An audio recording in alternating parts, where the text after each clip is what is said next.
তাহলে সঞ্জয় দত্তের জন্য ভক্ত রেখে গিয়েছিল ৭২ কোটি রুপির সম্পত্তি। শকিং এই ইনফরমেশন পুরোটাই জানাচ্ছি ডিটেলসে। সেই সাথে মহেশ বাবুর কারণেই কি অভিনয় ছাড়তে হয়েছিল তার স্ত্রী নম্রতার, পুরাতন দুটো চটপটে কাহিনী নিয়ে থাকছে এখনকার গসিপস। প্রথমে আসি সঞ্জয় দত্তের কাছে।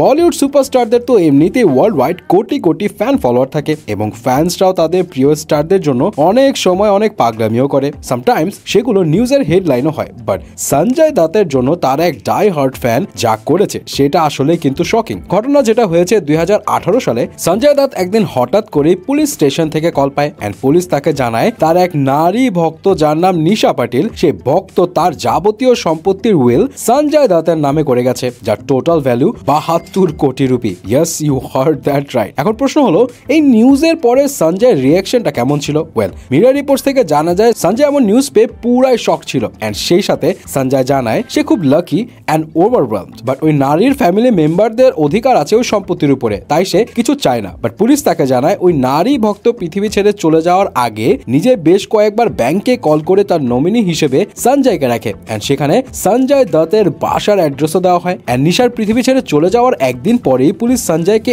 এই বিষয়ে ইনফর্ম করে, যার কিছুই সঞ্জয় জানতো না। এখন পরে কি সঞ্জয় সেই সম্পত্তি নিয়েছিল এন্ড ওই নারীর সাথে তার আসলে সম্পর্ক কি ছিল? ওয়েল, সঞ্জয়ের পক্ষ থেকে জানানো হয় সে কখনোই ওই সম্পত্তি দাবি করবে না, কারণ সে নিশাকে কখনো দেখেনি বা তাদের পার্সোনাল কোনো ইন্টারাকশনও হয়নি। সো তার কোনো অধিকার নেই ওই সম্পত্তি দাবি করার, বরং সেগুলো যেন তার ফ্যামিলি মেম্বারদের কাছে ফেরত দেওয়া হয় এবং এই বিষয়ে সঞ্জয়ের আইনজীবীও একই কথাই বলে। যাই হোক, এখন ওই নারীর আসল পরিচয় বা উদ্দেশ্য কি সেটা তো জানা যায়নি, বাট এই বিষয়ে আপনার কি মনে হয়? জাস্ট ফ্যান হিসেবে ভালোবেসে এমন কাজ করেছিল নিশা? ভালোবাসার কথা যখন বলছি তখন আসি মহেশ বাবু এন্ড তার ওয়াইফ নম্রতা শিরোদকারের কাছে। এই হ্যাপি পাওয়ার কাপলকে এমনি তো একসাথে অনেক কিউট লাগে এন্ড তাদের বিয়েটাও কিন্তু লাভ ম্যারেজ ছিল। বাট ১৯৯৩ সালে নম্রতা বিউটি পেজেন্ট উইনার হবার পর সে বেশ কিছু মুভিতেও কাজ করেছে, বাট হঠাৎ মহেশ বাবুর সাথে বিয়ের পরে তাকে আর কোনো নতুন কাজ করতে দেখা যায়নি। কিন্তু কেন? এ বিষয়ে নম্রতা নিজে একটা ইন্টারভিউতে জানায় আসলে মহেশ বাবুর জন্য তাকে সিনেমা ছাড়তে হয়েছিল এটা সত্যি,